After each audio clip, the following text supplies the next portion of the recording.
Hello friends, welcome back study with Bihari Babu में आपका स्वागत है। चलिए आज हम एक नया सब्जेक्ट लेकर आए हैं BHDA 135।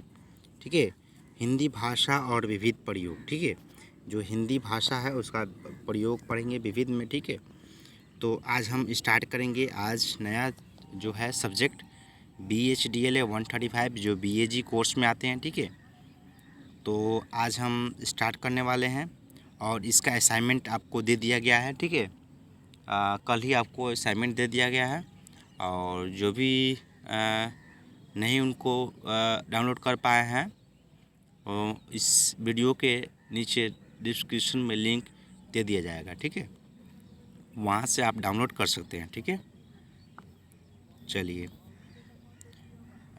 इसका जो है ब्लॉक 1 है भाषा तत्व अवबोधन। ठीक है, देखिए इसमें हम लोग क्या क्या पढ़ेंगे।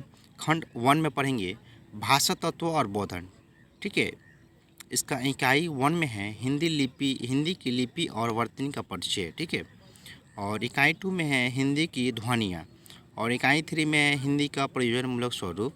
इकाई 4 में है विज्ञान के विषय का बोधन, और इकाई 5 में है संस्कृति विषय का बोधन एवं शब्दकोश का उपयोग, और 6 में है समाज विज्ञान विषय का बोधन और निबंध का रचना का परिचय, और 7 में है भाषा शैली। ठीक है, तो इसको हम पढ़ेंगे। ठीक है, चलिए पढ़ लेते हैं और स्टार्ट करेंगे हम जो है हिंदी की लिपि और वर्तनी का परिचय। ठीक है, इकाई 1। ठीक है, देखिए इकाई 1 में है हिंदी की लिपि और वर्तनी का परिचय। ठीक है, तो इकाई में देखिए पहले इसका उद्देश्य पढ़ेंगे, फिर प्रस्तावना पढ़ेंगे और उसके बाद से भाषा और लिपि। ठीक है, यहाँ पर आप देखते रहिए भाषा और लिपि, और यहाँ पर 1.1 में लिपि के फायदे, 1.2.2 में लिखी जो लेखन के जो विधि है उसको पढ़ेंगे। ठीक है, और मोस्ट पूर्ण जो है क्वेश्चन है देवनागरी लिपि। ठीक है, स्टार लगाइए देवनागरी लिपि। ठीक है, जिसमें हम पढ़ते हैं अभी बोलते हैं। ठीक है, वर्णों का मानक रूप, लेखन की कठिनाइयाँ क्या है, और वर्तनी है, वर्तनी के कुछ नियम क्या है। हाँ, किस तरह से हम लिखे, वर्तनी मतलब क्या है, जो हम लोग मंत्राएं स्पेलिंग जो बोलते हैं उसको। ठीक है, हिंदी लिपि और वर्तनी का मानवीकरण। ठीक है, कैसे उसको हम बोलेंगे, लिखेंगे, समझेंगे। ठीक है, तो चलिए अब उसको सारा से देख लेंगे। ठीक है, देखिए उसमें उद्देश्य हम देखेंगे हिंदी भाषा से संबंधित इस इकाई में आपको हिंदी की लिपि एवं वर्तनी का परिचय दिया गया है। इस इकाई में हम क्या पढ़ेंगे, देखिए पहला पॉइंट में है भाषा प्रयोग में लिपि के लाभों का को बता सकेंगे, लाभ क्या है इसका पढ़ने का। ठीक है, अगला जो है भाषा प्रयोग में लिपि के लाभों को समझा सकेंगे, लिपि का स्वरूप स्पष्ट कर सकेंगे, और अगला जो है देवनागरी लिपि को समझकर मानक वर्णों का इस्तेमाल कर सकेंगे और संयुक्त वर्णों को सही लिख सकेंगे। ठीक है, और मानक हिंदी वर्तनी के नियमों को अपना सकेंगे और वर्तनी संबंधी दोषों को दूर कर सकेंगे। ठीक है, और जो लेखक की कठिनाइयों को पहचान कर उनको जो निवारण यानी कि सुधारना जो होता है ना, गलत होगा तो उसको सुधार सकते हैं। ठीक है, चलिए प्रस्तावना पढ़ेंगे थोड़ा सा। चलिए, हम इस हिंदी भाषा बोलते और लिखते हैं, इस भाषा जो है हिंदी भाषा में बोलते हैं, लिखते हैं, और इस दोनों माध्यम से एक दूसरे के विचारों का आदान प्रदान करते हैं जो हम बोलना चाहते हैं। ठीक है, जो बातें हम मौखिक या उच्चारित रूप से कह सकते हैं उन्हें हम लेखन द्वारा भी प्रकट करते हैं। ठीक है, देखिए जो बातें हम मौखिक या उच्चारित रूप से करते हैं हम लेखक द्वारा भी प्रकट कर सकते हैं। देख लिए यह कैसे संभव होता है, उच्चारण और लेखन में हम कैसे तालमेल बैठा सकते हैं, ये जानेंगे हम। ठीक है, लिपि में जो लिपि से हम उच्चारित भाषा को कागज़ पर मूर्त रूप से देख देते हैं। लिपि और उच्चारण भाषा के मूल तत्व हैं, उन्हें जानना भाषा का अच्छी तरह से सीखने के लिए आवश्यक है। ठीक है, उच्चारण जो है भाषा का जो मूल तत्व है हमने पढ़ा, उसी प्रकार जानना बहुत आवश्यक है। ठीक है, भाषा को ठीक है सीखने के लिए।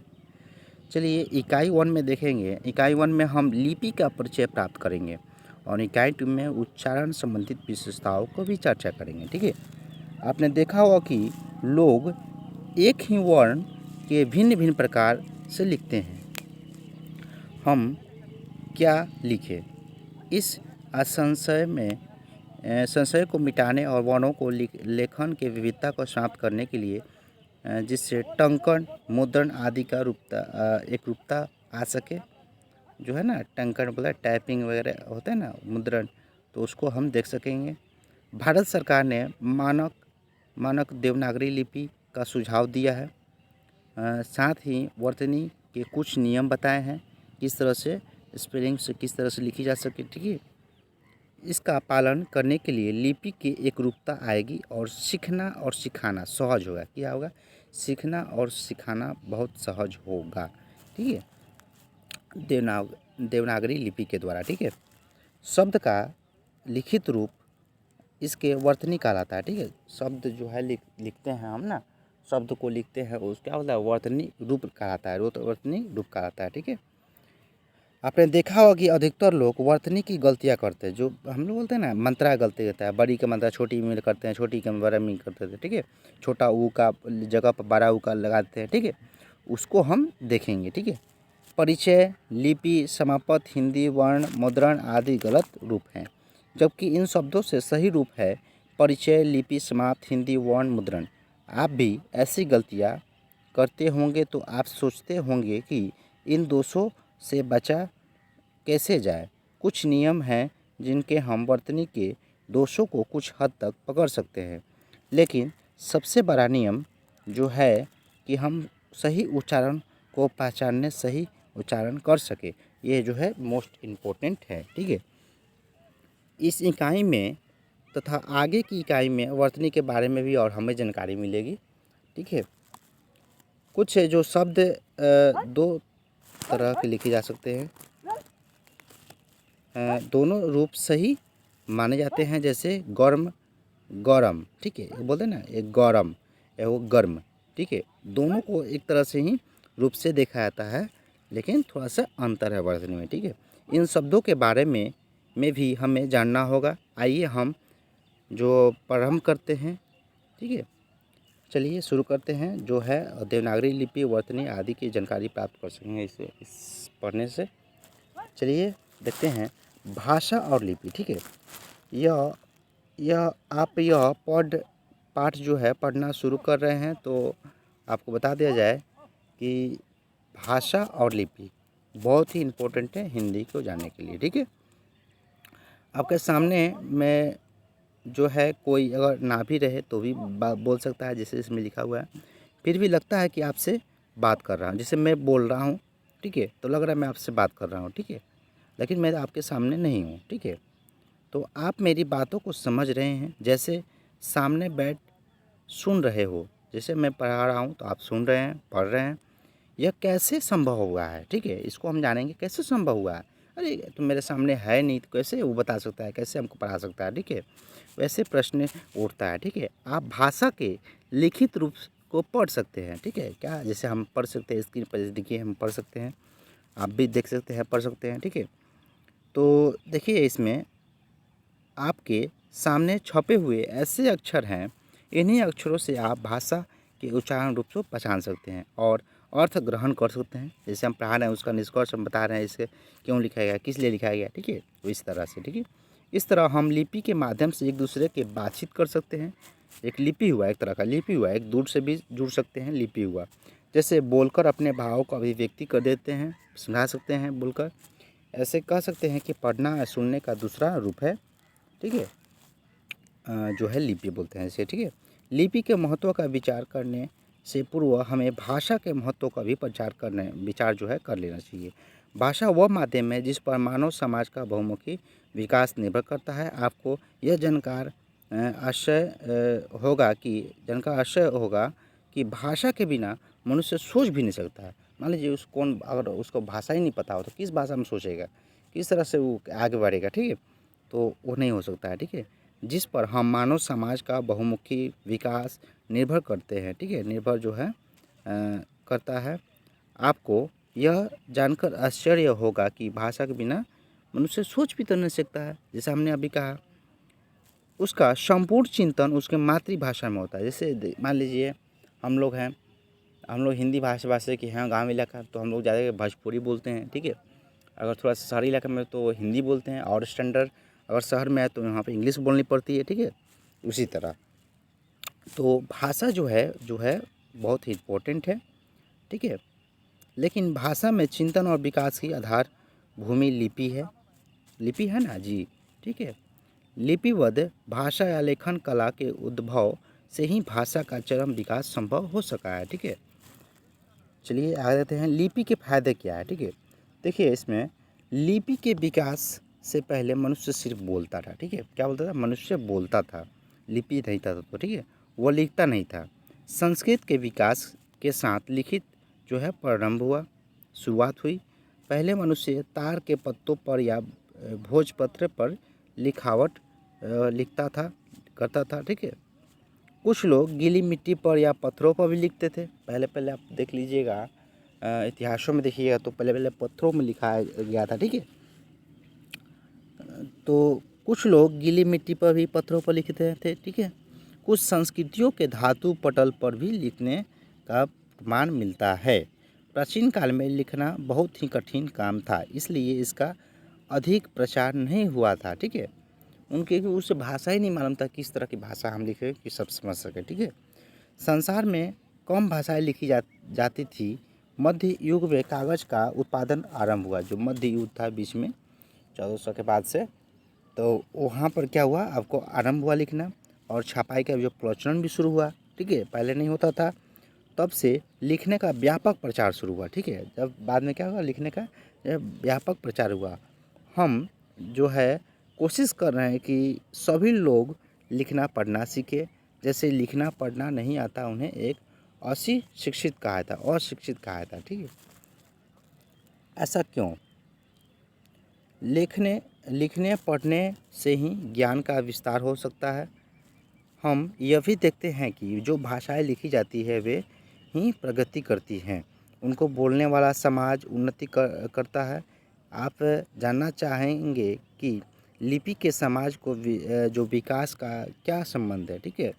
तो पहला देखिए पॉइंट है आपका, पहला पॉइंट है लिपि का सबसे बड़ा गुण है विचार की सुरक्षित रखते हुए उसे समय से आगे बढ़ाना, ठीक है। हम बोलते हैं तो बात ख़त्म हो जाती है, ठीक है। क्या बोलते हैं? हम कुछ बोलते हैं तो बात ख़त्म होती है, जैसे हम ये बोल रहे हैं, पढ़ना छोड़ दें तो बात ख़त्म हो जाएगी, ठीक है। मान लीजिए जो देखिए जो लास्ट पैराग्राफ में हम पढ़ लेंगे तो बात में ही ख़त्म हो जाएगी, ठीक है। वैसे ही लिखने पर उसे अस्तित्व मिल जाता है। लिखे हुए अक्षर ध्वनि की तरह मिट नहीं जाते हैं, ठीक है, मिट नहीं जाते हैं। आप अपने विचारों को खुद बाद में पढ़ सकते हैं। इन कारण हम जैसे हम लिख कर बाद में उसको हम चेक कर सकते हैं ना, वैसे ही इस कारण हम अधिक व्यवस्थित रूप से लिख सकते हैं, बार बार उसको पढ़ सकते हैं, कहीं गलती हो तो उसको हम सुधार सकते हैं, ठीक है। थोड़े शब्दों में सारी बात को रखने का प्रयत्न करते हैं, जिससे बोलते हैं ना संक्षिप्त में उत्तर दीजिए, उसी तरह से, ठीक है। बोलचाल की भाषा और लिखित भाषा के स्वरूप में अंतर है, ठीक है। जो हम लिखित बोल रहे हैं और बोलचाल की भाषा में थोड़ा सा अंतर है, ठीक है। ये बहुत इंपॉर्टेंट क्वेश्चन है, लिखित भाषा और जो है आपका जो है भाषा में अंतर क्या है। मौखिक जो भाषा होता है ना, मौखिक बोलते हैं तो बोलचाल की भाषा और लिखित भाषा में क्या अंतर है, इंपॉर्टेंट क्वेश्चन है और एक बार एग्जाम में पूछ जाती है, ठीक है। इसके बारे में हम आगे के पाठों को विस्तार से पढ़ेंगे। हम कह सकते हैं कि लिखने की भाषा का ही विकास होता है, ठीक है। देखिए 2 नंबर में है लिपि से जो लिपि से भाषा यानी भाषा के माध्यम से कहे हुए विचार सुरक्षित रखे जा सकते हैं, ठीक है। भाषा के माध्यम से एक बार लिखिए, जैसे बड़े-बड़े बुक है ना, बुक में रख सकती है तो वो वैसे ही रहते हैं, ठीक है। उसी तरह इसी कारण हमारे पास पुराने ज़माने की कृतियाँ सुरक्षित है, जैसे हमने कहा बहुत सारे बुक्स या ग्रंथ जो है रखी हुई है। उस समय का ज्ञान विज्ञान सुरक्षित है। ऐसे विचार पीढ़ी दर पीढ़ी आगे जाते हैं। इसी कारण मानव विकास करता है। मानव विकास के लिए लिपि जो है बहुत आवश्यक है। हमने कहा है विकास की यह कहानी भी हमारी संस्कृति और लिपि कारण ही संस्कृति को सुरक्षित रख सकते हैं, ठीक है। और 3rd नंबर देखिए, लिपि के माध्यम से हम संप्रेषण का विचार करते हैं। संप्रेषण किस तरह से हम संप्रेषित पढ़ते हैं, ठीक है, बोलते हैं, लिखते हैं, ठीक है, विस्तार कर सकते हैं उसको, ठीक है।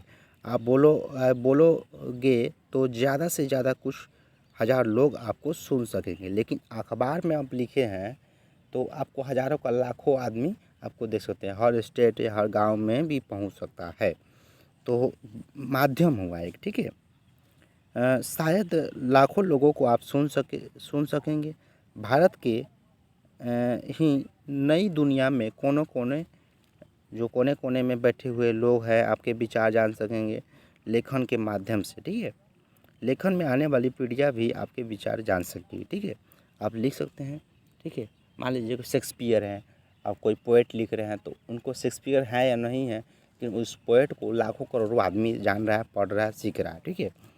तो इस तरह हम लोग क्या बोलते हैं, उसको लिपि को हम जान सकते हैं। लिपि के हमें फ़ायदा क्या है इसका, ठीक है। किस तरह से हम जो भाषा को और लिखित जो भाषा जो है ना, लिख कर किस तरह से इसका उपयोग करते हैं और हम पढ़ते हैं लिखते हैं तो बहुत दूर दूर तक ये जाएगा और संदेश जो है किस तरह से आपको लोगों को पहचान में आएगी, ठीक है।